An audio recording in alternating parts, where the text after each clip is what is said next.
कंपनियां तो हिंदुस्तान में बहुत सारी भी हैं, है ना?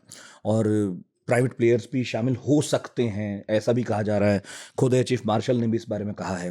तो ऑर्डर देने का तरीका क्या है? किसको मिलता है, किसे नहीं मिलता है? क्या और भी खिलाड़ी थे? एचएएल ने बाजी मार ली, क्या हुआ है?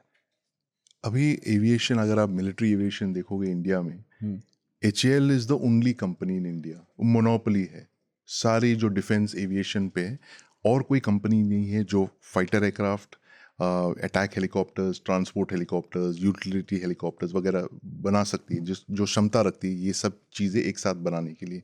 तो एचएएल को पहले से इस तरह से हमें ये प्री इंडिपेंडेंट ईरा के सेकेंड वर्ल्ड वॉर में एक्चुअली वो ये कंपनी उसको बनी थी। सेटअप किया था 1940 में। और सेकेंड वर्ल्ड वॉर में काफ़ी सारे उन्होंने अपग्रेड्स और लाइट एयरक्राफ्ट सब बनाने लगे, और उसकी काफ़ी लंबी हिस्ट्री है। और it's a very important company, strategic company है। हम्म। और उसमें काफ़ी सारे इन्वेस्टमेंट गवर्नमेंट ने किया, क्योंकि वो मानते थे कि public sector should be the only source of fighter aircraft, वो किसी और प्राइवेट सेक्टर को नहीं देना चाहते थे। तो अब जो लिबरलाइजेशन के बाद there is a slight change in the mindset, मानसिकता में बदलाव आ गया है।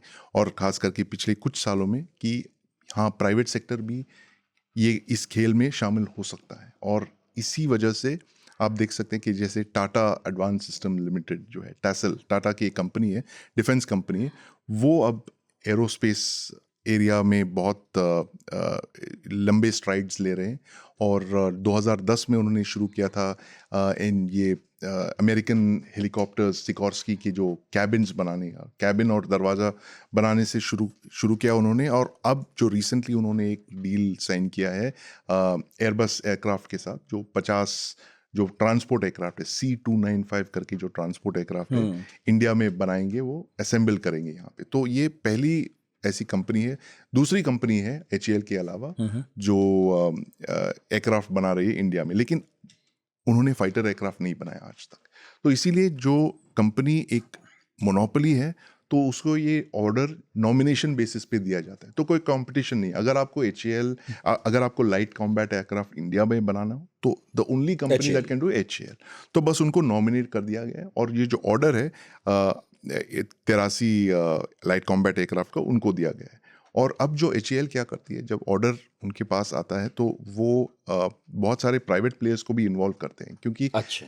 वो पूरी जो एयरक्राफ्ट बनाने का जो, अगर वो पूरे एयरक्राफ्ट को असेंबल करने की ये करेंगे, तो बहुत सारा उनको असेंबली लाइंस क्रिएट करने पड़ेंगे, फैसिलिटीज़ क्रिएट करने पड़ेंगे, इसीलिए वो तो वो भी थोड़ा थोड़ा कम बांट देते हैं। बांट देते हैं। बिल्कुल। तो वो टायर 2 सप्लायर्स आ जाते हैं, जैसे टाटा भी है, वेम टेक्नोलॉजीज है, अच्छा, एलएनटी है, ये लोग महिंद्राज है। एचएएल से काम ले रहे हैं? एचएएल एचएएल से काम, सरकार से काम बिल्कुल। ले रही है? एचएएल सरकार से काम लिया, और ये एक्चुअली एक सेंसिबल तरीका है, हम्म। क्योंकि अगर आप देखोगे ये फॉरेन कंपनीज, कार कंपनीज हो या फाइटर एयरक्राफ्ट, वो सारा जो है खुद नहीं बनाती। वो डिज़ाइन पे फोकस करते हैं, आईपी फोकस करती है, आरएनडी करती हैं, और फिर वो जो है इंटीग्रेट करती है। फाइनल असेंबली जो है एचएएल करती है। वो सारे प्राइवेट कंपनी से ये कंपोनेंट्स मंगा के, या फ्यूजलाज हो या विंग्स हो, रेडार्स हो वगैरह, वो सब असेंबल करती है। तो मेन जो है वो फाइनल असेंबली लाइन जो है एचएएल के पास ही है।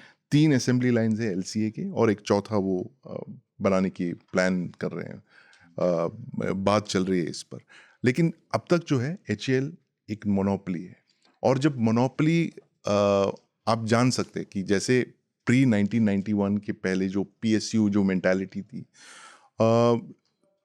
डिफेंस फोर्सेस में कई लोगों का ये मानना है कि देखिए, आपने मोनोपोली क्रिएट कर दिया था, लेकिन आपने कोई कंपटीशन नहीं स्टार्ट किया, और इस वजह से एक तरह से एक कॉम्प्लेसेंसी आ गई है एचएएल में।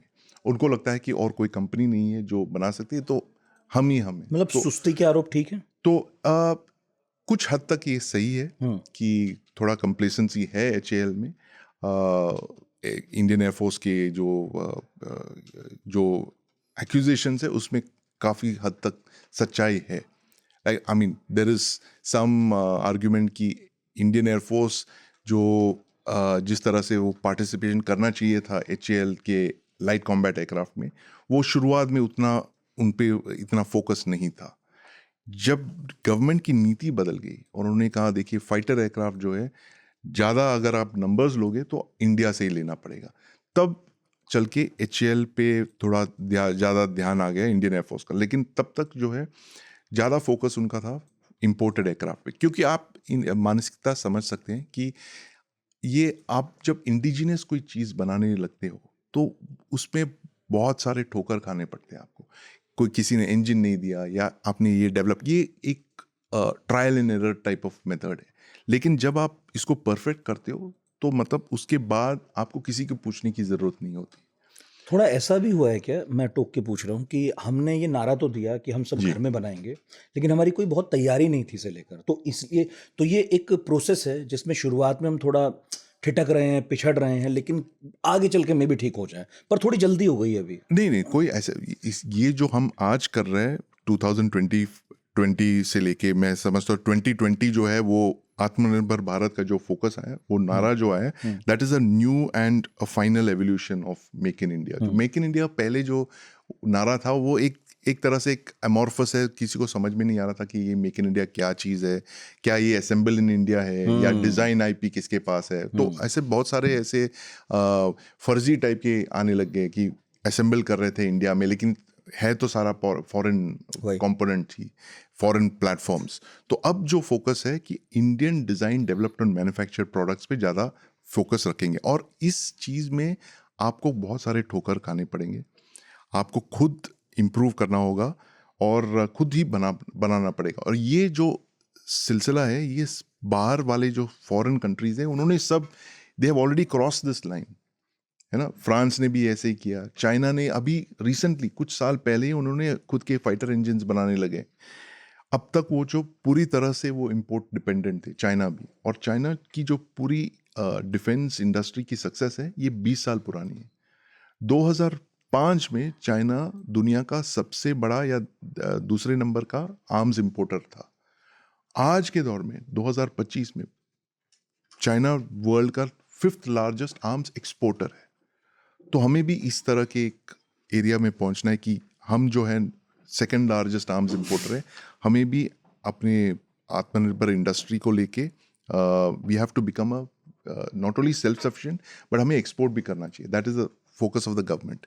और रही बात ये आत्मनिर्भर भारत की, कि देखिए आपके जो एक्सपोर्ट वेपन्स है, इक्विपमेंट है, वो 100% नहीं बन सकते इन competition with the western equipment. 70-80% अगर आ जाए तो आपको लेने चाहिए ये, क्योंकि ये है तो आपके ही सिस्टम्स, और अगर आप नहीं लोगे तो और कौन लेगा। तो इसलिए आप Mark 1 को ले लीजिए। तो यही सोच है लाइट कॉम्बैट एयरक्राफ्ट में भी। लाइट कॉम्बैट एयरक्राफ्ट के 3 अवतार हैं। Mark 1 जो ऑलरेडी सर्विस में है, Mark 1 अल्फा जो अब बनाने लगे हैं, वो HAL से वो डिलीवरीज ले लेंगे, और उसके बाद Mark 2 बनेगी। ये इसको कहते हैं स्पाइरल डेवलपमेंट। धीरे धीरे आप Mark 1, Mark 2, Mark 3 करके इंपोर्ट करते जाओगे, इम्प्रूव करते जाओगे, और आपको इंपोर्ट करने की ज़रूरत नहीं पड़ेगी। और एक एयरफोर्स ऑफिसर मुझसे कह रहे थे इस बारे में कि देखिए परफेक्ट नहीं होगा, लेकिन ये तो हमारा ही सिस्टम है, टेढ़ा है पर मेरा है। वो एक स्लोगन है, एक एडवर्टाइजमेंट। तो वही नई सोच जो है कि भाई हम 80% तक अगर हमारे रिक्वायरमेंट्स मीट करती है तो हम उसको ले लें।